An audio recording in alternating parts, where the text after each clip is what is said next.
ഇപ്പോൾ എറണാകുളത്ത് വൈദികർ മാധ്യമങ്ങളോട് സംസാരിക്കുന്നു.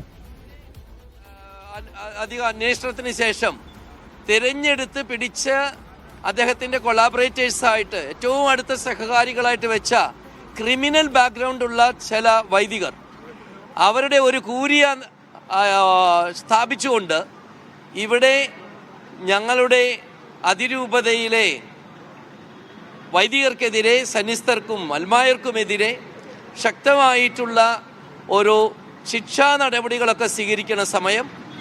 അപ്പോൾ അതുകൊണ്ട് ഞങ്ങളുടെ 21 വൈദികർ ഈ 9-ാം തീയതി ഈ ബസിലിക്കയിലെ സൈഡിലുള്ള വാതിൽ, തുറന്നു കിടന്നിരുന്ന വാതിലാണ് ഞങ്ങളുടെ പലരുടെയും പെർമനൻ്റ് അഡ്രസ് ആർച്ച് ബിഷപ്സ് ഹൗസാണ്.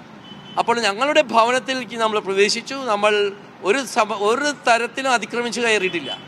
അതിക്രമിച്ച് കയറിയെങ്കിൽ എന്തുകൊണ്ട് ഈ പോലീസ് സംവിധാനം ഞങ്ങളെ ഈ 21 വൈദികരെ 2 ദിവസം അവരെ അറസ്റ്റ് ചെയ്തില്ല? അവർ യാതൊരു തരത്തിലുള്ള അക്രമവും നടത്തിയിട്ടില്ല. അവിടെ ഈ പറയുന്ന ക്രിമിനൽ കൂരിയ മെമ്പേഴ്സിൻ്റെ അവരുമായിട്ട് ചർച്ചയ്ക്ക് ക്ഷണിച്ചു, അവരാരും ചർച്ചയ്ക്ക് വന്നില്ല.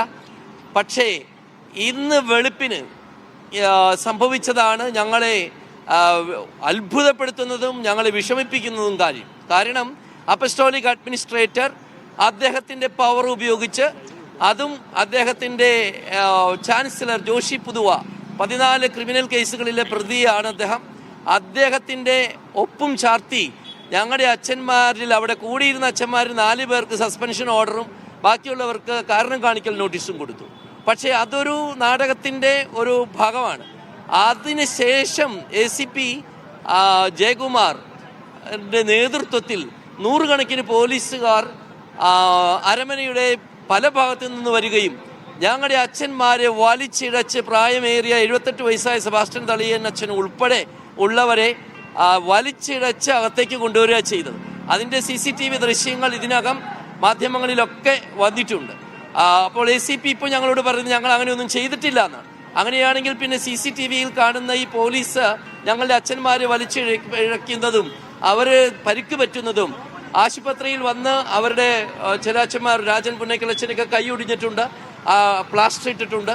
അങ്ങനെ വളരെ വേദനാജനകമായ രീതിയിൽ ഇവിടുത്തെ സർക്കാർ ഈ പോലീസിനെ ഒരു മത പോലീസാക്കി മാറ്റിയിരിക്കുന്നു. അതുകൊണ്ടാണ് സർക്കാരിനോട് ഞങ്ങൾക്ക് ചോദിക്കാനുള്ളത്.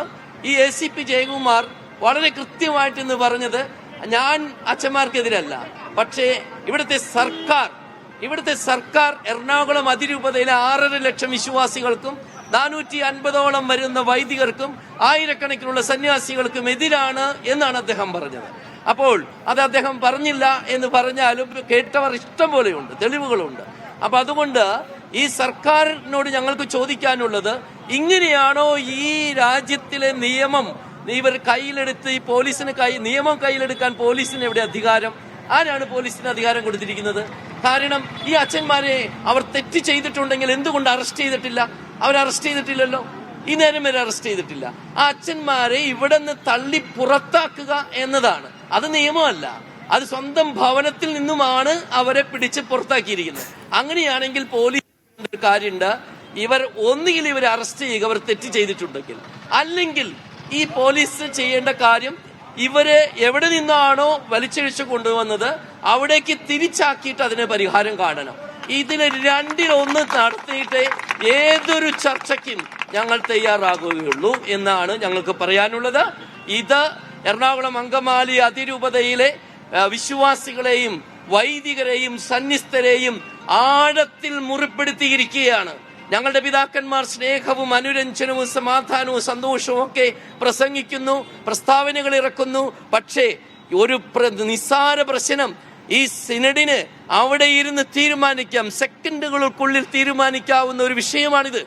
അങ്ങനെ അവർ തന്നെ നടപടിക്രമങ്ങൾ തെറ്റിച്ചും നൈയാമികമല്ലാതെയും എടുത്തൊരു തീരുമാനമാണ് ഈ കഴിഞ്ഞ 2-3 വർഷമായിട്ട് ഇവിടെ നടക്കുന്ന ഈ പ്രതിഷേധങ്ങൾക്ക് മൂല കാരണം. അതുകൊണ്ട് ഞങ്ങളുടെ മെത്രാന്മാർ കണ്ണു തുറക്കുന്നില്ലെങ്കിൽ, മെത്രാന്മാരുടെ സ്വാധീനം കൊണ്ട് ഇവിടുത്തെ സർക്കാർ ഞങ്ങൾ വൈദികർക്കെതിരെ, എറണാകുളം അതിരൂപതയിലെ 6.5 ലക്ഷം വിശ്വാസികൾക്കെതിരെ, സന്യസ്തർക്കെതിരെ തിരികുകയാണെങ്കിൽ ഇത് ഒരു രാഷ്ട്രീയ പ്രശ്നമായിട്ട് തന്നെ അതിരൂപത കാണേണ്ടതായിട്ട് വരും എന്ന് സർക്കാരിനോട് ഞങ്ങൾ മുന്നറിയിപ്പ് നൽകുകയാണ്.